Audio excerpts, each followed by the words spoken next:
Howdy folks, I'm Brooding Bromine, boringly berating beatific Beanie Babies. I'm Amber. And here are more Beanie Babies for us to berate, because they all deserve to be berated. Better not berate my Garfield Beanie Baby. Berated. No. Let's get started. Alright folks, our first letter is titled, Am I a Jerk for Not Inviting My Half-Sister to My Daughter's Birthday Party? Okay, so this situation is pretty messed up. When I was 22, my ex-husband filed for divorce from me because he was having an affair with my mother and had gotten her pregnant. At the time, I was also pregnant, and we had a 3-year-old. My ex-husband said that because my mother was older than me, she was 36 or 37 at the time, she needed his support more than I did. 2 years later, I went no contact with both of them. Fast forward 2 weeks ago, my daughter is now in the 4th grade, and she asked me if she could have a sleepover / birthday party and / back to school party. I told her of course, and that we could send invites to her class using the class roster / contact sheet that the teacher had emailed the parents. When I was going through the list, I unfortunately noticed that my mother and ex-husband are listed as parents of a little girl in my daughter's class. Now, about half of the parents opted out of having their contact info on the sheet, including my mother and ex. So we invited the 6 girls from my daughter's class whose parents had shared their email to the party. My mother found out about the party and has been livid ever since and been trying to make so many toxic ways to contact me and my daughter and to get invited to the party. I don't want her daughter at the party, mostly because the whole situation is very painful for me and brings up bad emotions, and I don't want to have a relationship with her kid. So, at pickup yesterday, my mom made a scene in front of the other parents and called me a jerk for excluding her daughter, who is very sad about not being invited. Reddit, am I the jerk for being firm and not inviting her daughter? I feel bad about it, but my daughter doesn't get along with her to begin with. Edit. Please stop with the child support. It's been a huge source of stress for me. I have tried several times with several lawyers. My state is very bad with enforcement. I'm really tired of the suggestions and reading these comments. I have tried a lot. Please stop suggesting that I haven't. My daughter is not friends with the girl at all and didn't want her invited to the party. Last year, they were in different classes and my daughter was kind of picked on by the other girl. No, my daughter doesn't know that this is her sister / aunt. She thinks that they are cousins. She doesn't know that my ex-husband is her father. Please stop giving me life advice. Thank you. All right, folks, what do you think? Jerk or not the jerk? Not the jerk. I mean, I just feel so bad for OP in this situation. Like, first of all, it's just a really weird situation to begin with. Yeah. Second of all, you do not have to invite your child's bully, regardless of whether they're blood related. Yeah. Like, I mean, the sister-aunt thing, like, is plenty of reason. Like, her ex did something horrible to her. Her mom did something horrible to her. She has every right to go no contact with those people. That's totally valid. And their children as well. Yeah.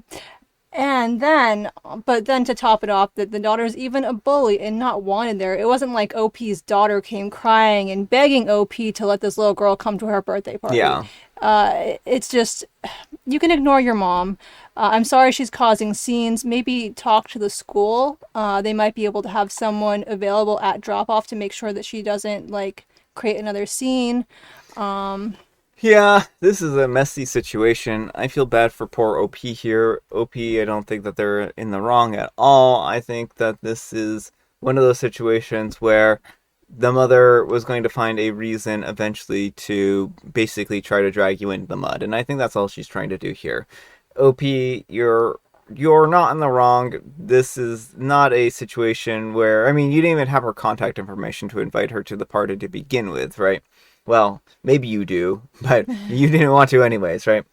I think that this is a pretty stressful situation, and I would just suggest being as no contact as possible, which it sounds like you already are. So, I would say that OP can continue to stay the course and just hopefully weather this storm.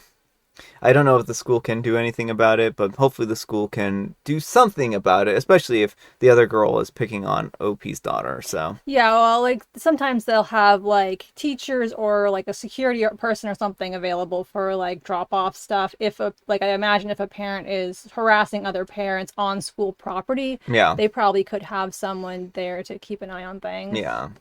But let me know what you folks think. So anyhow, take care and good luck. And JVHGH says, absolutely not the jerk. You have a valid reason not to be involved in their lives anymore. Even if this was not your reasoning, you would still have the right to choose who can and cannot come into your child's party. Now it is going to cause issues if the children didn't already know that they were related. From the sounds of it, your mom will fill her daughter into who your daughter is just to create drama. And OP replies, my daughter is aware that they are related. We had this talk last year when the other child was enrolled at the school and the two of them were not getting along. The other child is kind of a bully in my opinion. I didn't give my daughter the full details of what happened. I just explained that families can be complicated, etc. She doesn't know/understand that my ex is her biological father. And Disastrous Oven 4465 says, not the jerk. Yikes. Your mom is toxic AF. Her kid probably doesn't even want her to go. And OP replies, I am kind of not sure that their kid wants to go either. My daughter is a very girly girl, and their daughter is kind of a tomboy and mostly is friends with boys. She also has picked on my daughter a little bit, making fun of her for liking the color pink and calling her a pick-me girl, and also is just generally not nice to her. Like, this is just a little young to be a pick-me girl, isn't it? Yeah, I mean, there's nothing wrong with liking feminine things. That doesn't make you a pick-me. Like, children, I don't think that young, they can't really be pick-me's. Yeah, I mean, this is just a weird term. I wonder where they're even picking up this language. Alright, folks, our next letter is titled, Am I a jerk for buying my biological daughter a car, but not my stepdaughter? Before my daughter Christina, currently 19, started in high school, I made a deal that if she kept her grades above a 3.9 GPA for her freshman year throughout the junior year, that I would buy her a car for up to $20,000 to have her senior year, on the condition that if her GPA dipped below 3.9, I would take it away. She kept a 4.0 throughout high school, so I let her pick out a car before senior year. During her sophomore year, I met my now wife, Jenny, now 40-year-old female, and her daughter, Emily, a 17-year-old female. Emily started her senior year a couple weeks ago, and a few days ago she texted me asking when I was going to take her to look at cars. This took me by surprise, as I didn't realize she expected a car. She has a 2.7 GPA and spends more time curating her Instagram than doing her homework. I explained to her that Christina received the car as a reward for good grades, not as a given. I felt bad a little bit later because I guess I didn't give her the same incentive that I gave Christina. And I told her that if she could get a 3.9 GPA her senior year and get into an accredited university or college, that I would let her pick out a car upon graduation. I thought this was a fair deal, or even an unfair deal towards Christina, since I made her keep a 3.9 GPA for all 4 years of high school. But Jenny pulled me aside after Emily went to school and told me that I was being unfair since Emily had different circumstances than Christina. For background, Jenny's ex-husband and Emily's bio dad was a very wealthy man who spoiled her ridiculously. Everything that she wanted. All she had to do was ask for it for the first 12 years of her life. She didn't try in school because her dad promised that he would get her into any college that she wanted and give her a job at his company afterwards. Then, when Emily was 12, her dad was arrested for some serious tax fraud. Essentially, he's in prison now, and Jenny has some money of her own, but nothing compared to the life of luxury that they both were used to. I think that Emily is very hurt by what happened, and she also hasn't had the chance to develop a work ethic. I told Jenny that I think that my only wrongdoing was not helping Emily develop a work ethic sooner, and that my hope is that she will rise to the occasion, clean up her act, and get a car. I also said that I would do everything that I could to help Emily research colleges and perfect her application, but Jenny wasn't having it. She and Emily both have been giving me the cold shoulder for the past couple of days and still think that I'm treating Emily unfairly. I really don't know what to do. I want to give Emily a goal that is challenging but attainable, but at the same time, I don't want to put a strain on my relationship with my family. Alright folks, what do you think? Jerk or not the jerk? Not the jerk. Now, in general, I'm not necessarily a fan of having GPA-based incentives because not every kid has the same aptitude. However, I mean, this is a tricky situation because, like, she wasn't there when you made the original Yeah. thing, so you couldn't kind of tailor things. Yeah. And it definitely sounds like she is not doing what she needs to do in order to apply to accredited colleges and stuff like that. Like, a 2.7 GPA isn't terrible, but it's also not great. Um, and so I think it's totally fair to put some kind of contingency onto it so that she has something she has to meet, has to start improving her work ethic. Yeah, I think that tying it to GPA can be difficult, and I think it can be a little bit tricky because some people, they can do really well in school and absorb a lot of knowledge, but maybe they have test anxiety or other problems that can make it difficult for them to obtain those goals. And that's not to say that they couldn't obtain those goals either, right? I don't know. Well, I think that you really have to tailor goals like this to the individual. Mm-hmm. And again, OP, you made a deal years before this relationship, and you could not have possibly predicted Mm-hmm. that you would have a relationship with another daughter at that point in time.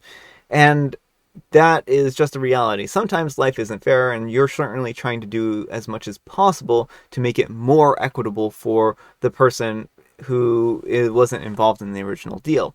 Now, I think that you are treating them unfairly, and in the respect that your daughter had to work a lot harder for a lot longer to Yeah, obtain her goal. that's what I was gonna get to. Is it sounds like I forget their names, but the 17-year-old is still living in a very spoiled mentality where Mm-hmm. she expects everything to just be handed to her because she exists. Yeah.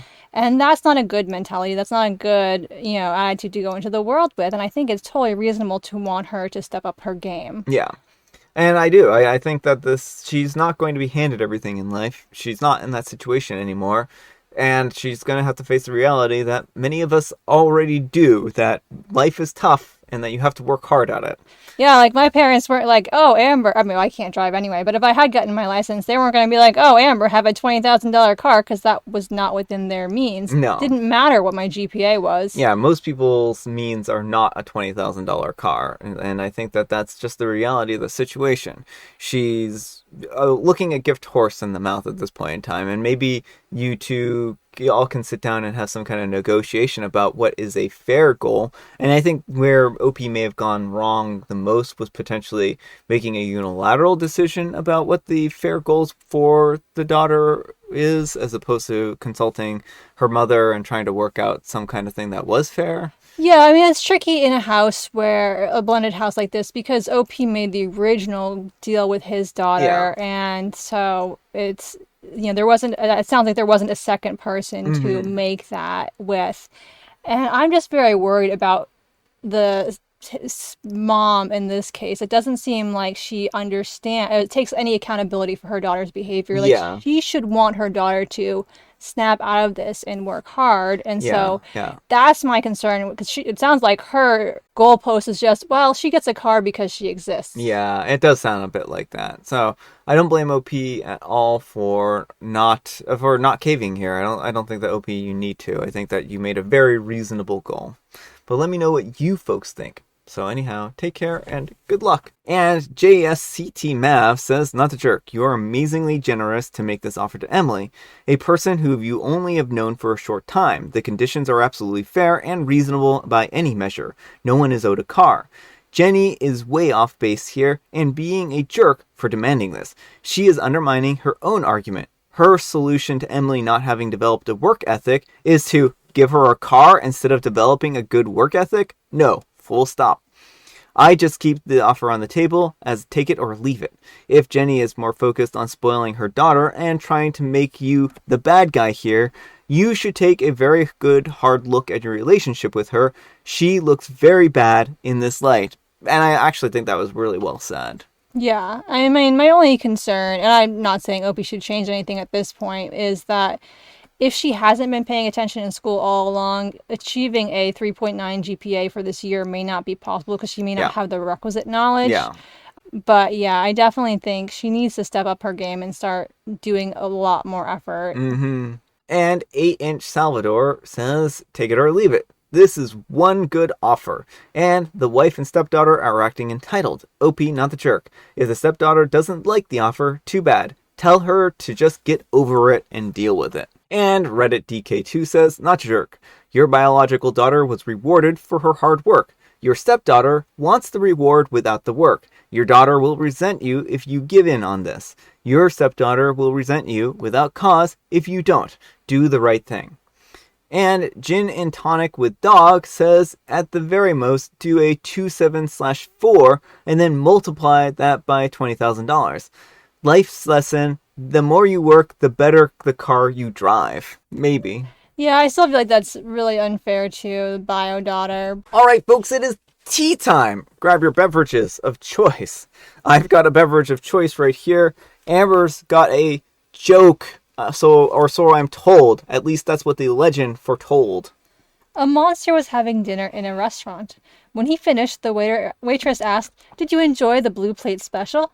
"It was okay," said the monster, "but the pink cup and saucer had a lot more flavor." That's right, folks. Monsters eat dishes. They don't eat organic matter, they just eat dishes. So all those horrifying stories you've heard about monsters under the bed, unless you were a plate, didn't matter. And I have Mega Mint. I mean, there are other monsters in this book who do eat people, so, like, it's a mixed bag. Some of them eat electronics, some of them eat plates and cutlery, some of them eat, So if you're an unlucky person and you have a monster that eats people under your bed instead of a monster that eats plates, sorry, I just lied to you and you probably have just been eaten. My bad. All right, folks, that's all the time we have for today. Thank you so much for watching. Happy Friday. Congratulations. You made it to the end of the week. I did too. At least I think I did. I did. Amber, we need some kind of moral advice and our guidance, and please make it monstrous. It's tricky to say what the exactly fair deal is in the situation of the car, but the one thing I will say is don't buy a car for a jovial Bob sign monster. They'll probably eat it. They probably will. They probably will. Thanks so much for watching, and we'll see you all tomorrow. Bye!